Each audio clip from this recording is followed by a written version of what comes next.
ಬೆಂಗಳೂರಿನ ಅರಮನೆ ಮೈದಾನದ ತ್ರಿಪುರವಾಸಿನಿ ಸಭಾಂಗಣದಲ್ಲಿ ಜೂನ್ 12, 13 ಹಾಗೂ 14ರಂದು ಬೆಂಗಳೂರು ಫೋಟೋ ಟುಡೇ 2026 ಬೈಸಲ್ ಹಾಗೂ ಕರ್ನಾಟಕ ಫೋಟೋಗ್ರಾಫರ್ ಮತ್ತು ವಿಡಿಯೋಗ್ರಾಫರ್ ಅಸೋಸಿಯೇಷನ್ ವತಿಯಿಂದ photography, videography, digital imaging, frame ಮತ್ತು ಆಲ್ಬಮ್ ವಸ್ತು ಪ್ರದರ್ಶನ ಆಯೋಜಿಸಲಾಗಿದೆ ಎಂದು ಸಂಘದ ರಾಜ್ಯಾಧ್ಯಕ್ಷ ಮನು ಎಂ ದೇವನಗರಿ ತಿಳಿಸಿದರು.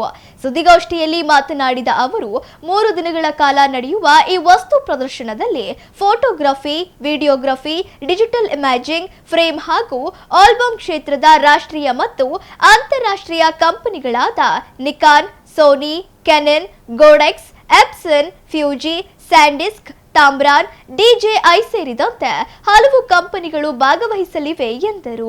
ಜೊತೆಗೆ ಛಾಯಾಗ್ರಾಹಕರಿಗೆ ಉಚಿತ ಕ್ಯಾಮೆರಾ ಸರ್ವಿಸ್, ತಾಂತ್ರಿಕ ಕಾರ್ಯಾಗಾರ, ಹೊಸ ತಂತ್ರಜ್ಞಾನಗಳ ಪರಿಚಯ ಹಾಗೂ 3 ದಿನಗಳ ಫ್ಯಾಷನ್ ಶೋ ಕಾರ್ಯಕ್ರಮ ಕೂಡ ಆಯೋಜಿಸಲಾಗಿದೆ.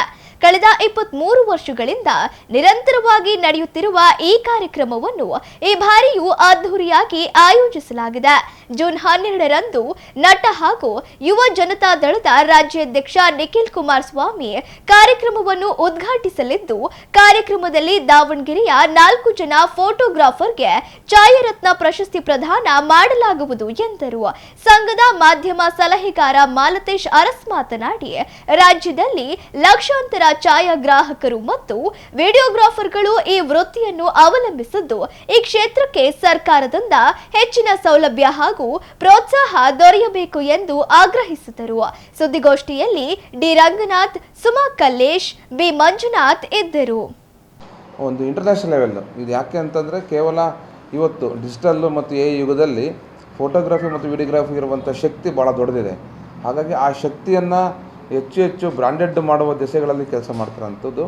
ಹಾಗಾಗಿ ಪ್ರಮುಖವಾಗಿ ಏನು ಅಂತಂದರೆ, ದಾವಣಗೆರೆಯ ಮನು ಅವರು ಅಧ್ಯಕ್ಷರಾದ ನಂತರ ಏನಾದರೂ ಹೊಸ ಬೆಳವಣಿಗೆಗಳನ್ನು ಮಾಡಬೇಕು ಅನ್ನುವ ದಿಸೆಗಳಲ್ಲಿ ಹೊಸ ಪ್ಲ್ಯಾನ್ಗಳನ್ನು ಮಾಡಿದಾಗ ಫೋಟೋಗ್ರಫಿ ಮತ್ತು ವಿಡಿಯೋಗ್ರಫಿ, ಡಿಜಿಟಲ್ ಇಮೇಜ್, ಫ್ರೇಮ್ ಮತ್ತು ಆಲ್ಬಮ್ ಎಕ್ಸಿಬಿಷನ್ ಅದು ಅಂತಾರಾಷ್ಟ್ರೀಯ ಕಂಪನಿಗಳು ಯಾವ್ಯಾವ ಬರ್ಬೋದು ಅಂತಂದರೆ, ಒಂದು ನಿಕಾನು, ಸೋನಿ, ಕೆನಾನು, ಗೋಡೆಕ್ಸು, ಎಪ್ಸಮ್ನು, ಫೂಜಿ ಸೇರಿದಂತೆ ಅನೇಕ ಕಂಪನಿಗಳು ಕೂಡ ಇದರಲ್ಲಿ ಭಾಗವಹಿಸ್ತಿದ್ದಾವೆ. ಸರಿಸುಮಾರು 3 ದಿನಗಳ ಕಾಲ ಅಂದರೆ ನಾಳೆಯಿಂದ ಜೂನ್ 12, 13, 14 3 ದಿನಗಳ ಕಾಲ ಈ ಒಂದು ಎಕ್ಸಿಬಿಷನ್ನು ಬೆಂಗಳೂರಿನ ಅರಮನೆ ಮೈದಾನದಲ್ಲಿ, ವಿಶೇಷವಾಗಿ ಬೆಂಗಳೂರಿನ ಅರಮನೆ ಮೇಲೆ ಆಗುವಂಥ ಕಾರ್ಯಕ್ರಮಗಳು ಬಹಳ ದೊಡ್ಡ ಮಟ್ಟದಾಗಿರ್ತದೆ. ಗೇಟ್ ನಂಬರ್ 2 ಮತ್ತು 3 ಮೂಲಕ ಎಂಟ್ರಿ ಆಗುವಂಥದ್ದು. ಈ ಮೂಲಕ ಒಂದು ದೊಡ್ಡ ಮಟ್ಟದ ಒಂದು ಕಾರ್ಯಕ್ರಮ ಇದು. ಈ ಕಾರ್ಯಕ್ರಮದಲ್ಲಿ ಸರಿಸುಮಾರು ನಮ್ಮ ಕರ್ನಾಟಕ ರಾಜ್ಯದ ವಿವಿಧ ಜಿಲ್ಲೆಗಳಿಂದ ಮತ್ತು ಬೇರೆ ರಾಜ್ಯಗಳಿಂದಲೂ ಕೂಡ ಅನೇಕ ಛಾಯಾಗ್ರಾಹಕರು ಮತ್ತು ವಿಡಿಯೋಗ್ರಾಫರ್ಗಳು ಕೂಡ ಬರ್ತಾ ಇದ್ದಾರೆ. ಈ ಕಾರ್ಯಕ್ರಮದ ಉದ್ಘಾಟನೆಯನ್ನು ಚಲನಚಿತ್ರ ನಟರು ಮತ್ತು JDS ಯುವ ಘಟಕದ ರಾಜ್ಯಾಧ್ಯಕ್ಷರಾಗಿರುವಂಥ ನಿಖಿಲ್ ಕುಮಾರಸ್ವಾಮಿ ಅವರು ಉದ್ಘಾಟನೆ ಮಾಡ್ತಿದ್ದಾರೆ. ಮತ್ತು ಆ ಸಂದರ್ಭದಲ್ಲಿ ವಿವಿಧ ಮುಖಂಡರು ಟಿ ತಿಮ್ಮೇಗೌಡ ಮತ್ತು BBMP ಕೃಷ್ಣಪ್ಪನವರು ಮತ್ತು ಜಗದೀಶು, ಬೆಂಜಮನ್ ಸೇರಿದಂತೆ ಅನೇಕರು ಕೂಡ ಭಾಗವಹಿಸ್ತಿದ್ದಾರೆ. ಪ್ರಮುಖವಾಗಿ ನಾವು ಇದನ್ನು ಸುದ್ದಿಗೋಷ್ಠಿ ಮಾಡೋದಕ್ಕೆ ಮೂಲ ಉದ್ದೇಶ ಏನು ಅಂತಂದರೆ, ಇಡೀ ನಮ್ಮ ಕರ್ನಾಟಕ ರಾಜ್ಯಾದ್ಯಂತ 3.5 ಲಕ್ಷಕ್ಕೂ ಹೆಚ್ಚು ಫೋಟೋಗ್ರಾಫರ್ ಇದ್ದಾರೆ. ನಾವು ಫೋಟೋಗ್ರಾಫರ್ ಅಂತಂದರೆ ಕೇವಲ ಫೋಟೋ ಹೊಡೆಯೋರು ಅಷ್ಟೇ ಅಲ್ಲ, ಇವತ್ತು ಮಾಧ್ಯಮ ರಂಗ ಬಹಳ ಕ್ರಿಯಾಶೀಲವಾಗಿರೋಂಥದ್ದು. ಮಾಧ್ಯಮ ರಂಗದಲ್ಲೂ ಕೂಡ ಅನೇಕ ವಿಡಿಯೋ ಮತ್ತು ಫೋಟೋಗ್ರಾಫರ್ ಇದ್ದಾರೆ. ಅವರನ್ನು ಕೂಡ ಒಳಗೊಂಡಂತೆ ನಾವು ಅನೇಕ ಸೌಲಭ್ಯಗಳನ್ನು ಕೇಳ್ತಿರೋಂಥದ್ದು. ಸರ್ಕಾರದಲ್ಲಿ ಅನೇಕ ನಿಗಮಗಳನ್ನು, ಮಂಡಳಿಗಳನ್ನು ಮಾಡಿರೋದು ನಾವು ನೋಡ್ಬೋದು. ಆದರೆ ನಿಗಮ ಮಂಡಳಿಗಳು ಎಲ್ಲವೂ ಕೂಡ ಜಾತಿಗೆ, ಬೇರೆ ಬೇರೆ ವಿಷಯಕ್ಕೆ ಸೀಮಿತವಾಗಿರೋಂಥದ್ದು, ಅಭಿವೃದ್ಧಿಗೆ. ನಮ್ಮ ಪ್ರಮುಖ ಒಂದು ಉದ್ದೇಶ ಮತ್ತು ಒತ್ತಾಯ ಏನು ಅಂತಂದರೆ, ಈ ಒಂದು ತಂತ್ರಜ್ಞಾನವನ್ನು ಬಳಸಿಕೊಂಡು ಅಭಿವೃದ್ಧಿ ಪಡುವ ದಿಸೆಗಳಲ್ಲಿ ಕರ್ನಾಟಕದಲ್ಲಿ ಫಸ್ಟ್ ಟೈಮು ಕರ್ನಾಟಕ ಛಾಯಾಗ್ರಾಹಕರ ಕಲ್ಯಾಣ ಮಂಡಳಿಯನ್ನು ಸ್ಥಾಪಿಸಬೇಕು ಅಂತ ನಮ್ಮ ಮೂಲ ಉದ್ದೇಶ. ಯಾವುದೇ ಒಂದು ಸಮಾವೇಶಗಳು, ಸಮ್ಮೇಳನಗಳನ್ನು ಮಾಡುವಾಗ ಒಂದು ಉದ್ದೇಶವನ್ನು ಇಟ್ಟುಕೊಂಡು ನಾವು ಕೆಲಸವನ್ನು ಮಾಡಿಕೊಂಡು ಹೋಗುವಂಥದ್ದು. ನಮ್ಮ ಉದ್ದೇಶಗಳೇನು ಅಂತಂದರೆ, ಎಲ್ಲ ಫೋಟೋಗ್ರಾಫರಿಗೆ ಅನುಕೂಲ ಆಗಬೇಕು ಅನ್ನೋ ಒಂದು ಮಂಡಳಿ ತುಂಬ ಅಗತ್ಯ ಅಂತ. ಒಂದು ಮಂಡಳಿ ಇತ್ತು ಅಂತ ನಿಮಗೆ ಗೊತ್ತಿರ್ಬೋದು, ಎಲ್ಲ ರೀತಿಯ ಅನುಕೂಲಗಳು ಸಿಗುವಂಥದ್ದು. ಜೊತೆಗೆ ಇಡೀ ಭಾರತದಲ್ಲಿ ವಿಡಿಯೋಗ್ರಾಫರ್ಗಳನ್ನು ಬಳಸಿಕೊಂಡು ಅತ್ಯಂತ ಶ್ರೇಷ್ಠ ಕೆಲಸ ಮಾಡಿದಂಥವರು ನಟ ಆಗಿರುವಂಥ ಕ್ರೇಜಿ ಸ್ಟಾರ್ ರವಿಚಂದ್ರನ್ ಅವರು ಕಳೆದ 50 ವರ್ಷಗಳಿಂದಲೂ ಕೂಡ ಸುದೀರ್ಘವಾದಂಥ ಚಲನಚಿತ್ರ ಕ್ಷೇತ್ರದಲ್ಲಿ ಕೆಲಸ ಮಾಡ್ತಾ ಬಂದಿದ್ದಾರೆ. ಅವರನ್ನು ಕರ್ನಾಟಕ ವಿಧಾನ ಪರಿಷತ್ ಸದಸ್ಯರನ್ನಾಗಿ ಮಾಡಬೇಕು ಅಂತ ನಾವು ಕೂಡ ಒತ್ತಾಯವನ್ನು ಮಾಡ್ತಿದ್ದೇವೆ. ಅಕಸ್ಮಾತ್ ಸರ್ಕಾರದಲ್ಲಿ MSc ಮಾಡೋಕ್ಕೆ ಸಾಧ್ಯ ಆಗಲಿಲ್ಲ ಅಂತಂದರೆ ಕರ್ನಾಟಕ ಚಲನಚಿತ್ರ ಅಕಾಡೆಮಿ ಇದೆ, ಅದಕ್ಕೆ ಅಧ್ಯಕ್ಷರನ್ನಾಗಿ ಕೂಡ ತಾವು ರಿಜಿಸ್ಟರ್ ರವಿಚಂದ್ರನ್ ಅವರ ಅನುಭವ, ತಂತ್ರಜ್ಞಾನ ಮತ್ತು ಅವರ ಚಿಂತನೆಗಳನ್ನು ರಾಜ್ಯಾದ್ಯಂತ ಬಿತ್ತರಿಸಬೇಕು ಅಂತ ಅಕಾಡೆಮಿ ಅಧ್ಯಕ್ಷರನ್ನಾಗಿ ಮಾಡಬೇಕು ಕೂಡ ನಾವು ಆ ಸಮ್ಮೇಳನದ ಮೂಲಕ ಮತ್ತು ನಾವಿಲ್ಲಿ ಅಧಿಕೃತವಾಗಿ ಮನವಿಯನ್ನು ಮಾಡ್ಕೊಳ್ತೀವಿ, ಸರ್ಕಾರಕ್ಕೆ ಮನವಿಯನ್ನು ಮಾಡ್ಕೊಳ್ತೀವಿ. ಯಾಕೆಂದರೆ ಮುಖ್ಯಮಂತ್ರಿ ಡಿ ಕೆ ಶಿವಕುಮಾರ್ ಅವರು ತುಂಬ ಅವರಿಗೆ ಆತ್ಮೀಯರಿದ್ದಾರೆ ಸಹಜವಾಗಿ. ಸೊ ಆ ದಿಸೆಯಲ್ಲಿ ನಮ್ಮ ಮನವಿಗಳನ್ನು ಕೂಡ ನಾವು ಮಾಡ್ಕೊಳ್ತಿರೋಂಥದ್ದು. ಈ ಮೂಲಕ ಒಂದೇನಪ್ಪ ಅಂತಂದರೆ ಇಲ್ಲಿ ಡಿಜಿಟಲ್ ತಂತ್ರಜ್ಞಾನದ ಎಕ್ಸಿಬಿಷನ್ ಒಂದು ಕಡೆ ಇದ್ದರೆ, ಒಂದು ಕಡೆ ಅಭಿವೃದ್ಧಿ ಪರ್ವಗಳ ಕೆಲಸಗಳನ್ನು ಕೂಡ ಮಾಡಬೇಕು ಅಂತ, ಅಷ್ಟೇ ಇಡೀ ರಾಜ್ಯಾದ್ಯಂತ ಆಗುವಂಥ ಫೋಟೋಗ್ರಾಫರ್ ಮತ್ತು ವಿಡಿಯೋಗ್ರಾಫರ್ಗಳಿಗೆ ಮೂಲ ಸೌಕರ್ಯಗಳನ್ನು ಕೊಡಬೇಕು ಅಂತ. ಪ್ರಮುಖವಾಗಿ ಕಲ್ಯಾಣ ಮಂಡಳಿ ಇದ್ದರೆ ಏನೇನು ಆಗಬಹುದು ಅಂತಂದರೆ, ಒಂದು ಆರೋಗ್ಯ ವಿಮೆ ಸಿಗುತ್ತೆ, ಜೀವ ವಿಮೆ ಸಿಗುತ್ತೆ ಮತ್ತು ಅಪಘಾತ ವಿಮೆ ಸಿಗುತ್ತೆ ಮತ್ತು ಮರಣ ಹೊಂದಿದ ಸದಸ್ಯರಿಗೆ ಕುಟುಂಬಕ್ಕೆ ಆರ್ಥಿಕ ನೆರವನ್ನು ಕೊಡಬೇಕು ಅನ್ನೋ ನಮ್ಮ ಮನವಿ. ಮತ್ತು ಅವರ ಮಕ್ಕಳಿಗೆ ಅಂದರೆ ಫೋಟೋಗ್ರಾಫರ್, ಇಲ್ಲಿ ಕೇವಲ ಫೋಟೋಗ್ರಾಫರ್ ಅಂದರೆ ಮದುವೆ ಫೋಟೋಗ್ರಾಫರ್ ಈವೆಂಟ್ ಮಾಡ್ತಾರೆ ಅಷ್ಟೇ ಅಲ್ಲ, ನಮ್ಮ ದೆಸೆ ಇರೋದು ಪ್ರಮುಖವಾಗಿ. ಜೊತೆಗೆ ಮಾಧ್ಯಮಗಳಲ್ಲಿ ಇವತ್ತು ಸಾವಿರಾರು ಸಂಖ್ಯೆ ಫೋಟೋಗ್ರಾಫರ್ ಮತ್ತು ವಿಡಿಯೋಗ್ರಾಫರ್ ಇದ್ದಾರೆ ಪ್ರತಿ ಜಿಲ್ಲೆಗಳಲ್ಲೂ, ರಾಜ್ಯದಲ್ಲೂ, ಅಂತಾರಾಷ್ಟ್ರೀಯ ಮಟ್ಟದಲ್ಲೂ ಕೂಡ. ನಮ್ಮ ಆಗ್ರಹ ಮಾಧ್ಯಮದಲ್ಲಿರುವಂಥ ಅನೇಕ ಫೋಟೋ ಮತ್ತು ವಿಡಿಯೋಗ್ರಾಫರ್ ಅಪಘಾತವಾದಾಗ ಅವ್ರನ್ನ ಕೇವಲ ಪತ್ರಕರ್ತರನ್ನಷ್ಟೇ ಪರಿಗಣಿಸ್ತಾರೆ. ನಮ್ಮ ಉದ್ದೇಶ ಅಲ್ಲ, ಅವರು ಕೂಡ ಛಾಯಾಗ್ರಾಹಕರಾಗಿದ್ದಾರೆ, ಮಂಡಳಿಗಳಲ್ಲಿ ಒಂದು ಭಾಗವಾಗಿದ್ದಾರೆ, ಅವ್ರಿಗೆ ಕೂಡ ಅನುಕೂಲ ಆಗಲಿ ಅಂತ.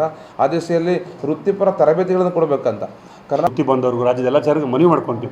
ಆಮೇಲೆ ಡಿಸ್ಕೌಂಟ್ ಸಿಕ್ಕಾಪಟ್ಟೆ ಇರುತ್ತೆ, ವರ್ಷಕ್ಕೊಂದ್ಸರಿ ಮಾಡೋದ್ರಿಂದ ಸುಮಾರು ಒಂದು 30-40% ಎಬೋ ಒಂದು ಡಿಸ್ಕೌಂಟ್ ಕೊಡುತ್ತೆ. ನೇರವಾಗಿ ಕಂಪ್ನಿಯಿಂದನೇ ಮಾರಾಟ ಮಾಡ್ತಾ ಇರ್ತಾರೆ. ಹಾಗಾಗಿ ಮಾಧ್ಯಮದವ್ರಿಗೂ ತುಂಬ ಅನುಕೂಲ ಆಗುತ್ತೆ. ಅದ್ರ ಜೊತೆಗೆ ಒಳ್ಳೊಳ್ಳೆ ಕ್ಯಾಮ್ರಾಗಳು ಬರ್ತಾ ಇರ್ತವೆ. ಹೊಸ ಟೆಕ್ನಾಲಜಿ ಕ್ಯಾಮ್ರಾಗಳು ಲಾಂಚ್ ಆದಾಗ ಅದ್ರದ್ದು ಡೆಮೋ ಇರುತ್ತೆ. ಆಮೇಲೆ ಭಾಳ ಆಫರ್ಗಳು ಕೊಡ್ತಾರೆ. ಬೇರೆ ಬೇರೆ ರಾಜ್ಯಗಳಿಂದ, ಅಂತರಾಜ್ಯಗಳಿಂದನೂ ಬರ್ತಾಯಿದ್ದಾರೆ, ಬೇರೆ ಬೇರೆ ದೇಶಗಳಿಂದಲೂ ಕಂಪ್ನಿಗಳು ಬರ್ತಾಯಿದ್ದಾವೆ, ಕ್ಯಾಮ್ರಾ ಕಂಪ್ನಿಗಳೆಲ್ಲ ಬರ್ತಾಯಿದ್ದಾವೆ. ಓವರಾಲಾಗಿ ಎಲ್ಲರ ಅನುಕೂಲ ಹಂಗೆ ನಾವು ಮಾಡ್ತಾ ಇರೋದು. ಅದು ಕರ್ನಾಟಕ ನಮ್ಮ ವಿಡಿಯೋ ಫೋಟೋ ಅಸೋಸಿಯೇಷನ್ ವತಿಯಿಂದ. ಅದ್ರ ಜೊತೆಗೆ ಬೈ ಆ್ಯಂಡ್ ಸೇಲ್ ಅಂತ ಒಂದು ಕಂಪ್ನಿ ಟೈಅಪ್ ಆಗಿದೆ, ಅವ್ರ ಅಂಡರಲ್ಲಿ ನಾವು 23 ವರ್ಷದಿಂದ ಮಾಡ್ತೀವಿ. ಈ ವರ್ಷ ಹೆಚ್ಚಿನಾಗಿ ನಮಗೆ ಜವಾಬ್ದಾರಿ ಕೊಟ್ಟಿದ್ದಾರೆ. ದಾವಣಗೆರೆಯಲ್ಲಿ ಕಳೆದ ಬಾರಿ ನಾವು ಪೋಸ್ಟ್ ಬಿಡುಗಡೆ ಮಾಡಿದ್ವಿ. ಒಳ್ಳೊಳ್ಳೆ ಕಂಪ್ನಿಗಳು ಬರ್ತಾ ಇದ್ದಾವೆ.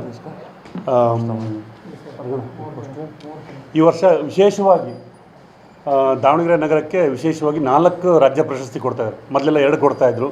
ನಾವು ಸರ್ ರಿಕ್ವೆಸ್ಟ್ ಮಾಡ್ಕೊಂಡು, ಜನಸಂಖ್ಯೆ ಜಾಸ್ತಿ ಇದೆ, ದಾವಣಗೆರೆ ಜಿಲ್ಲೆಗೆ 2,500 ಜನ ಇದ್ದೀವಿ, ಮಹಿಳಾ ಕೊಡೋದ ಜೊತೆ ಇನ್ನೊಂದು ಎಕ್ಸ್ಟ್ರಾ ಕೊಡಿ ಅಂತ ಕೇಳಿದಾಗ 4 ಪ್ರಶಸ್ತಿನ ಕೊಟ್ಟಿದ್ದಾರೆ. ಹಾಗಾಗಿ ನಾನು ಕರ್ನಾಟಕ ಫೋಟೋ ಮತ್ತು ವಿಡಿಯೋಗ್ರಾಫರ್ ಅಸೋಸಿಯೇಷನ್ನಿಗೆ ಪರವಾಗಿ ಬೈ ಆ್ಯಂಡ್ ಸೇಲ್ ಕಂಪ್ನಿಯವ್ರಿಗೂ ಮತ್ತು ಕರ್ನಾಟಕ ವಿಡಿಯೋ ಮತ್ತು ಫೋಟೋ ಅಸೋಸಿಯೇಷನ್ ಅವರಿಗೂ ನಾನು ಈ ವೇದಿಕೆ ಮುಖಾಂತರ ಅವ್ರಿಗೆ ಧನ್ಯವಾದಗಳನ್ನು ಅರ್ಪಿಸ್ತೇವೆ. ಆಮೇಲೆ ಇನ್ನೊಂದು ಹೇಳ್ಬೇಕಂತಂದರೆ, ಕರ್ನಾಟಕದಲ್ಲಿ ಒಂದು ಚಲನಚಿತ್ರನ ವಿಭಿನ್ನವಾಗಿ ಫೋಟೋಗ್ರಫಿ ಮತ್ತು ವಿಡಿಯೋಗ್ರಫಿ ಮಾಡಿದಂಥ ಸೀತಾರಾಮ್ ಅವರು ನೀವು ನೋಡಿರ್ಬೋದು. ಒಂದು ರವಿಚಂದ್ರನ್ ಫಿಲ್ಮ್ ಅಂತಂದರೆ ವಿಭಿನ್ನವಾಗಿ ಶೂಟ್ ಮಾಡಿದ ಅವರೇ. ಯಾವ ಥರ ಒಂದು ಫಿಲ್ಮ್ ಬರಬೇಕು ಮಾಡಿದ್ದಾರೆ ಅಂತಂದರೆ, ನೀವೆಲ್ಲ ಫಿಲ್ಮಲ್ಲೂ ವಿಭಿನ್ನವಾಗಿ ಛಾಯಾಗ್ರಹಣ ಮಾಡ್ಕೊತ ಬರ್ತಾರೆ ಸೀತಾರಾಮ್ ಅವರು. ಇವತ್ತು ಒಂದು ಫಿಲ್ಮ್ ಇಂಡಸ್ಟ್ರಿಯಲ್ಲಿ ಛಾಯಾಗ್ರಹಣ ಉಳಿದೈತೇನಪ್ಪ ಅಂದರೆ ರವಿಚಂದ್ರನ್. ಹಂಗಾಗಿ ನಾನು ನಮ್ಮ ಛಾಯಾಗ್ರಹಣ ಹೊರತುಪಡಿಸಿ ರವಿಚಂದ್ರನ್ ಇಲ್ಲ, ರವಿಚಂದ್ರನ್ ಹೊರತುಪಡಿಸಿ ಛಾಯಾಗ್ರಹಣ ಇಲ್ಲ. ಅದಕ್ಕೆ ನಾವು ನಮ್ಮ ಅಸೋಸಿಯೇಷನ್ ಮುಖಾಂತರ ಒತ್ತಾಯ, ರಾಜ್ಯ ಸರ್ಕಾರ ಒತ್ತಾಯ ಮಾಡ್ತೀವಿ. ಒಳ್ಳೆ ಒನ್ ಮ್ಯಾನ್ ಶೋ ಅವ್ರಿಗೆ MLC ಮಾಡಿ ಒಂದು ಸಚಿವ ಸ್ಥಾನ ಕೊಡಲಿ ಅಂತ ಈ ವೇದಿಕೆ ಮುಖಾಂತರ ನಾನು ಒತ್ತಾಯ ಮಾಡ್ತೀನಿ. ಈಗ ಆಲ್ರೆಡಿ MLC ಮುಗ್ದಿದ್ರೆ ಮುಂದಿನ ದಿನಗಳಾದ್ರೂ ಒಂದು ಚಲನಚಿತ್ರ ಅಕಾಡೆಮಿನ ಅಧ್ಯಕ್ಷರು ಮಾಡಿ ಅವರೊಂದು ಛಾಯಾಗ್ರಹಣ ಉಳಿಸ್ತಾ ಇದ್ದಾರೆ. ಅವರು ರವಿಚಂದ್ರನ್ ಛಾಯಾಗ್ರಹಣ ಕಲೆನ ಉಳಿಸಿದ್ದಾರೆ. ನಮ್ಮಂತ ಎಷ್ಟೋ ಛಾಯಾಗ್ರಾಹಕರನ್ನು ಬೆಳೆಸಿದ್ದಾರೆ. ನಾನೊಬ್ಬನ್ನೇ ಬೆಳೆಸಿಲ್ಲ, ಇಷ್ಟು ಲಕ್ಷಾಂತರ ಛಾಯಾಗ್ರಾಹಕರನ್ನ ಅವರು ಎಲ್ಲ ಒಂದೊಂದು ಫಿಲ್ಮಿಗೆ 3-4 ಜನನ ಕರ್ಕೊಂಬರ್ದು ಫೋಟೋಗ್ರಫಿ ಮಾಡಿಸ್ತಾರೆ. ಅದು ಸುಮಾರು 50 ವರ್ಷಗಳಿಂದ ಎಷ್ಟೋ ಸಾವಿರಾರು ಜನ ಛಾಯಾಗ್ರಾಹಕರನ್ನು ಇವತ್ತು ಅವ್ರನ್ನ ಕೈ ಹಿಡಿದಿದ್ದಾರೆ. ಹಾಗಾಗಿ ನಮ್ಮೆಲ್ಲ ಛಾಯಾಗ್ರಾಹಕರು ಒತ್ತಾಯ ಮಾಡೋದೇನಪ್ಪ ಅಂತಂದ್ರೆ, ರಾಜ್ಯ ಸರ್ಕಾರಕ್ಕೆ ಈ ಒಂದು ಅವಕಾಶ ಇದೆ. ಒನ್ ಮ್ಯಾನ್ ಶೋನ ರವಿಚಂದ್ರನ ಡಬಲ್ ಡಾಕ್ಟರೇಟ್ ತಗೊಂಡಿದ್ದಾರೆ. ರವಿಚಂದ್ರನ್ MLC ಮಾಡಿ ಒಂದು ಸಚಿವ ಸ್ಥಾನ ನೀಡ್ರಿ ಅಂತ ನಾನು ಈ ವೇದಿಕೆ ಮುಖಾಂತರ ಮನವಿ ಮಾಡ್ಕೊಳ್ತೀನಿ.